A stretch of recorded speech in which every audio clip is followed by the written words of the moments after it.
ቀደም ሲል በኢትዮጵያ ኦርቶዶክስ ተዋሕዶ ቤተክርስቲያን ውስጥ በነበራት የአገልግሎት ዘመን ትልቅ ዝናን ያተረፈችው ዘማሪት ዘርፌ ከበደ ስለ እምነት ለውጥና አጋጠመኝ ስላለችው ፈተና የሰጠችው ማብራሪያ እጅጉኑ መነጋገሪያ ሆኗል። አስደምጣችኋለሁ። የኤርትራ ጦር በወልቃይት አቅጣጫ እየተጠጋ ነው። የኤርትራ ወታደሮች ወደ ትግራይ በስፋት መግባታቸውን ዓለም አቀፍ ተቋም ይፋ አደረገ። የባህር በር ጉዳይ ለኢትዮጵያ የህልውና ጉዳይ ነው ሲሉ የሚከተለውን ጠቅላይ ሚኒስትር ዶክተር አብይ አህመድ ተናገሩ። ኢትዮጵያ የባህር በር የሌላት ሀገር በመሆኗ በወደብ አገልግሎት ላይ ያጋጠማት ከፍተኛ የሆነ ገደብ፣ በፍቅር ልቧ የተሰበረው የጣሊያን ጠቅላይ ሚኒስትር ጆርጂያ ሜሎኒ። እነዚህን መረጃዎች አብራችሁኝ ከቆያችሁ የምታደምጧቸው ይሆናል።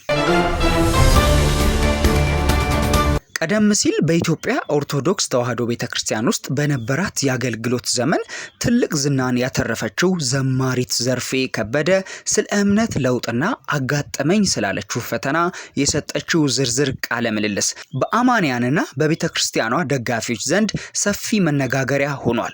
ዘማሪቷ በሰጠችው መግለጫ ቀደም ሲል መዳን በኦርቶዶክስ እምነት ብቻ እንደሆነ ታምን እንደነበር አስታውሳ፣ አሁን ግን መጽሐፍ ቅዱስን መሰረት በማድረግ መዳን የሚገኘው በኢየሱስ ክርስቶስ ቤዛነት ብቻ ነው የሚል ጽኑ አቋም መያዟንም ይፋ አድርጋለች። ዘማሪት ዘርፌ ይህንን አዲስ ግንዛቤ ይዛ በአገልግሎት ላይ በነበረችበት ወቅት ጴንጤ ሆንሽ እንዴ የሚል ወቀሳና ከፍተኛ መገለል ይደርስባት እንደነበረም ገልጻለች። በተለይም በናዝሬት ስላሴ በቤተክርስቲያን በነበራት ቆይታ ወቅት የግድያ ዛቻዎችን የያዙ ወረቀቶች ይደርሷት እንደነበር፣ በአካል የድንጋይ ጥቃት እንደደረሰባትና ምራቅ እንደተተፋባት በመግለጽ ደረሰብኝ ያለችውን መራራ ስደት በዝርዝር አስረድታለች። ይህ ምስክርነት ይፋ መሆኑን ተከትሎ በቤተክርስቲያኗ ደጋፊዎች ዘንድ ሁለት አይነት ተቃራኒ ምላሾች እየተሰሙ ይገኛሉ። በአንድ በኩል ዘማሪቷ የቤተክርስቲያኗን መሰረታዊ አስተምህሮና የቅዱሳን አማላጅነትን ክዳለች የሚሉ ወገኖች ውግዘቱን እንደሚደግፉና ድርጊቷን እንደ ክህደት እንደሚመለከቱት በስፋት እየገለጹ ነው። በሌላ በኩል ደግሞ ዘማሪቷ በቤተክርስቲያኑ ቅጽር ግቢ ውስጥ ደረሰብኝ ያለችው አካላዊ ጥቃትና ዛቻ ክርስትናን የማይወክልና ተቀባይነት የሌለው ተግባር መሆኑን በመጥቀስ በሐሳብ ልዩነት ላይ የሚፈጸሙ መሰል ጥቃቶችን የሚያወግዙ ወገኖችም ቁጥራቸው ቀላል አይደለም። የኤርትራ ጦር በወልቃይት አቅጣጫ እየተጠጋ ነው። የኤርትራ ወታደሮች ወደ ትግራይ በስፋት መግባታቸውን ዓለም አቀፍ ተቋም ይፋ አደረገ። ሻዕቢያና ህወሓት ጦራቸውን በተለያዩ አቅጣጫዎች ወደ ውጊያ ግንባሮች እያስጠጉ መሆኑን ክሪቲካል ትሪት የተሰኘ የግጭት ሁኔታዎችን የሚተነትን ተቋም አስታውቋል። በኢትዮጵያ መንግስት ላይ ጦርነት ለመክፈት የተስማሙት ሁለቱ ኃይሎች በዋናነት በሁለት አቅጣጫዎች ጦራቸውን ወደ ድንበር አንቀሳቅሰዋል ተብሏል። ህወሓት ወደ አማራና አፋር አዋሳኝ አካባቢዎች ኃይሉን አስጠግቷል። በሌላ በኩል ሻዕቢያ ጦሩን ያስጠጋበት አንደኛው ግንባር ኢትዮጵያ፣ ኤርትራና ሱዳን በሚዋሰኑበት በወልቃይት በኩል መሆኑን የክሪቲካል ትሪት ሪፖርት ያመለክታል። የኢሳያስ አፈወርቂ አስተዳደር በወልቃይት በኩል ከተከዜ በቅርብ ርቀት ላይ መስፈሩን የተቋሙ ሪፖርት ያመለከተ ሲሆን በዚያው አቅራቢያ የህወሓት አርሚ 7 ታንክ ጭምር ታጥቆ ሸረሪና ላይ በተጠንቀቅ ቆሟል። ሁለተኛው ግንባር ደግሞ በባድመ ድንበር በኩል ሲሆን ሻዕቢያ ጦሩን እስከ መቀሌ ድረስ ያስገባው በዚያው አቅጣጫ መሆኑ ተረጋግጧል። ከህወሓት ጀርባ ሆኖ ጦርነቱን ወደ መሃል ሀገር ለመግፋት ከባድመ እስከ አዲግራት ጦር ያስገባው ሻዕቢያ ወታደራዊ ሎጂስቲክሱን በትግራይ መዲና መቀሌ ከተማ አስገብቷል ተብሏል። የሻዕቢያ ጦር መቀሌ መድረሱን አዲስ ይፋ ባደረገው መረጃ ያረጋገጠው ክሪቲካል ትሪት በአካባቢው ወታደራዊ ተሽከርካሪዎች እንቅስቃሴ መኖሩንም ጠቁሟል። ህወሓት ወደ አማራና አፋር አዋሳኝ አካባቢዎች ያለ የሌለ ኃይሉን ሰብስቦ ሲያስጠጋ ሻዕቢያ ከጀርባ በታንክ የታጀበ ጦር ከባድመ እስከ አዲግራት እያስገባ ነውም ተብሏል። በተመሳሳይ የኢትዮጵያ መንግስት በበኩሉ ከፍተኛ ወታደራዊ ኃይል እንቅስቃሴ ወደ ትግራይ ክልል አዋሳኝ አካባቢዎች እየገባ መሆኑ ተቋሙ ጠቁሟል። ከፋኖ አማጺዎች ጋር ውጊያ ላይ የነበረው መከላከያ ሰራዊት ከሰሞኑ ከሰሞኑ ከአንዳንድ የአማራ ክልል አካባቢዎች ለቆ ወደ ትግራይ አዋሳኝ ቦታዎችና ወደ ኤርትራ ድንበር እየተጠጋ መሆኑ ይሰማል።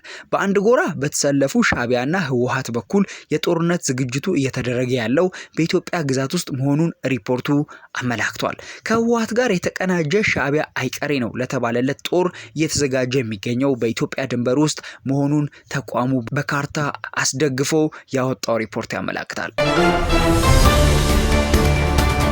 የባህር በር ተደራሽነት ለኢትዮጵያ የህልውና ጉዳይ ነው ሲል ጠቅላይ ሚኒስትር ዶክተር አብይ አህመድ ተናገሩ። ጠቅላይ ሚኒስትር ዶክተር አብይ አህመድ በአዲስ አበባ እየተካሄደ በሚገኘው 39ኛው የአፍሪካ ህብረት የመሪዎች ጉባኤ ላይ ባደረጉት ንግግር የኢትዮጵያን የባህር በር ጥያቄ በድጋሜ በዓለም አቀፍ መድረክ አጽንኦት ሰጥተውበታል። ቁልፍ መልእክቶችን ስናይ የህልውና ጉዳይ የሚል ነው አንደኛው። ኢትዮጵያ በሰላማዊ አማራጮች አስተማማኝ የባህር በር ተደራሽነትን ማረጋገጥ መሰረታዊና የማይታለፍ ጉዳይ መሆኑን በጽኑ ገልጸዋል። መሰረተ ልማትና ብልጽግና ላይ ደግሞ ሀገሪቱ በአየር መንገድ፣ በቴሌኮምና በመንገድ ዘርፎች የግንባታ ግዙፍ መሰረተ ልማቶች ሙሉ ትርጉም እንዲኖራቸው የባህር በር ተደራሽነት ወሳኝ መሆኑን አስገንዝበዋል። ከሰላማዊ አማራጭ አንጻር የባህር በር ጥያቄው ከጎረቤት ሀገራት ጋር በሰላማዊ መንገድና በጋራ ተጠቃሚነት ዊን በሚል መርህ ላይ ተመስርቶ ሊፈታ እንደሚገባም ጠቁመዋል። ቀጠናዊ ትስስርን ሲያነሱ ይህ ስኬት ለኢትዮጵያ ብቻ ሳይሆን ለቀጠናዊ ትስስር ለጋራ እድገት ትልቅ ፋይዳ እንዳለው አብራርተዋል። ጠቅላይ ሚኒስትሩ አክለውም ይህ ጥረት አህጉራዊ አጀንዳ 2063 ግቦችን ለማሳካት ትልቅ ሚና እንደሚጫወትም ገልጸዋል። ኢትዮጵያ የባህር በር የሌላት ሀገር መሆኗ እና በወደብ አገልግሎት ላይ ያጋጠማት ከፍተኛ ገደቦች በየዓመቱ ከአጠቃላይ የሀገር ውስጥ ምርት ጂዲፒ ከ19 ቢሊዮን እስከ 31 ቢሊዮን ዶላር እያሳጣት መሆኑን የኢትዮጵያ ፖሊሲ ጥናት ኢንስቲትዩት PSI ይፋ ባደረገው አዲስ ጥናት አስመልክቷል። ይህ ኪሳራ በ2024 ብቻ ከሀገሪቱ አጠቃላይ ምርት ከ13 እስከ 23 በመቶ የሚሆነውን ድርሻ እንደሚሸፍን በጥናቱ ተገልጿል። ጥናቱን የመሩት ከፍተኛ ተመራማሪ ጀማል መሐመድ እንደገለጹት የወደብ ተዛማጅ ወጪዎች እንደ ቋሚ ታክስ በንግድ እንቅስቃሴው ላይ እየጨመሩ ይገኛሉ። ቀጥተኛ የወደብ ክፍያዎች የንግድ ዋጋውን 12.2 በመቶ የሚይዙ ሲሆን በእቃዎች መዘግየትና ብክነት ምክንያት የሚጨመረውን 3 በመቶ ተደምሮ በአጠቃላይ የወደብ ወጪን ከ15.2 በመቶ ያደርሰዋል። በ2024 ብቻ ያጋጠመው ከ16 ቢሊዮን ዶላር በላይ የንግድ ኪሳራ አገሪቱ በዚያው ዓመት ለውጭ ዕዳ ከከፈለችው ክፍያ 193 በመቶ ብልጫ አለው። የባህር በር ማጣትን የሚያሳድረው ጫና እስከ ግለሰብ የሚዘልቅ ሲሆን በነፍስ ወከፍ እያንዳንዱ ኢትዮጵያዊ ላይ በየዓመቱ እስከ 235 ዶላር ወይም እስከ 35 ሺህ ብር የሚደርስ የኑሮ ጫና እያስከተለም ይገኛል። ኢትዮጵያ ከ1993 ጀምሮ ለውጭ ንግዷ 5 በመቶ የሚሆነውን በጅቡቲ ወደብ ላይ ጥገኛ መሆኗን ለኪሳራውና ለጸጥታ ስጋት የዳረጋት ሲሆን በጥናቱ ወቅት የወደብ መጨናነቅና እስከ 30 ወራት የሚደርሱ ረዥም መዘግየቶች እንዲሁም የኮንቴነር እጥረትና ከፍተኛ የዲሜሬጅ ክፍያዎች እንደ ዋና ተግዳሮት ተጠቅሰዋል። በተጨማሪም በቀጠናው የሚታየው የወደቦች ወታደራዊ ይዘት ወደቦች ከንግድ አገልግሎት ይልቅ ዓለም አቀፍ ኃይሎች የጦር ሰፈርነት እንዲያገለግሉ ማድረጉ ችግሩን አባብሶታል። ለዚህ መፍትሄው ይሆን ዘንድ ተመራማሪዎቹ ኢትዮጵያ ለቀይ ባህር ያላትን ታሪካዊ ትስስር ማዕከል ያደረገ ታላቅ ትረካ ልትቀርጽ እንደሚገባ አሳስበዋል። የራስ የባህር በር የማግኘት ጉዳይ እንደ ታላቁ የኢትዮጵያ ህዳሴ ግድብ ብሔራዊ የህልውና ፕሮጀክት ተደርጎ ሊወሰድ እንደሚገባና ይህም በጠንካራ ዲፕሎማሲ በቀጠናዊ ትስስር መረጋገጥ እንዳለበትም ጥናቱ ይመሰክራል። በፍቅር ልቧ የተሰበረው የጣሊያን ጠቅላይ ሚኒስትር ጆርጂያ ሜሎኒ አዲስ አበባ የነበሩት የጣሊያኗ የመጀመሪያዋ ሴት ጠቅላይ ሚኒስትር ጆርጂያ ሜሎኒ በፖለቲካው መድረክ የብረት ግድግዳ እየተባሉ ቢጠሩም የግል ህይወታቸው ግን እንደ ማንኛውም ሰው በደስታና በፈተናዎች የተሞላ ነው። በተለይ በቅርቡ ከረዥም ጊዜ የትዳር አጋራቸው ጋር የገቡበት አነጋጋሪ መለያየት ለዓለም አቀፍ የሾቢዝ መገናኛ ብዙሃን ትልቅ አጀንዳ ሆኖ ሰንብቷል። ሜሎኒ ከጋዜጠኛ አንድሪያ ጃምባሮኖ ጋር ለ10 ዓመታት ያህል አብረው ኖረዋል። ምንም እንኳን ሜሎኒ የቤተሰብ እሴቶች ተከራካሪና ወግ አጥባቂ ፖለቲከኛ ቢሆኑም እሳቸውና ጃምባሮኖ በሃይማኖታዊ ስርዓት ሳይጋቡ ሳይቆርቡ አብረው መኖራቸውና የልጃቸውን ጄኔቭራ ወላጆች መሆናቸው በጣሊያን ሚዲያዎች ዘንድ ዘወትር የሚነሳ ጉዳይ ነበር። አንድሪያ በጣሊያን የሚዲያ ኢንዱስትሪ ውስጥ ስም ያለው ጋዜጠኛ ቢሆንም ከሜሎኒ የስልጣን እድገት ጋር ተያይዞ ግን የግል ህይወታቸው ይበልጥ በብርጭቆ ቤት ውስጥ ያለ እንዲሆን አድርጎታል። እንደ አውሮፓውያን አቆጣጠር በጥቅምት 2023 የሜሎኒና የባለቤታቸው አንድሪያ የፍቅር ታሪክ ባልተጠበቀ መልኩ ማክተሙ ተሰማ።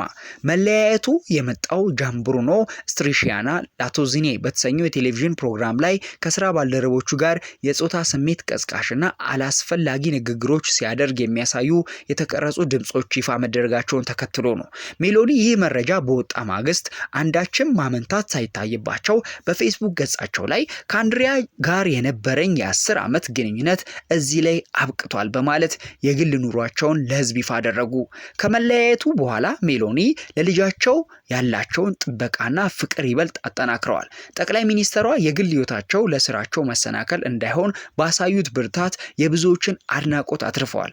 በቅርቡ በተለያዩ ዝግጅቶች ላይ ሲታይ በራስ የመተማመን ስሜታቸው የላቀ ሙሉ ትኩረታቸውን በሀገር መሪነት ስራቸው ላይ ያደረጉ ይመስላል።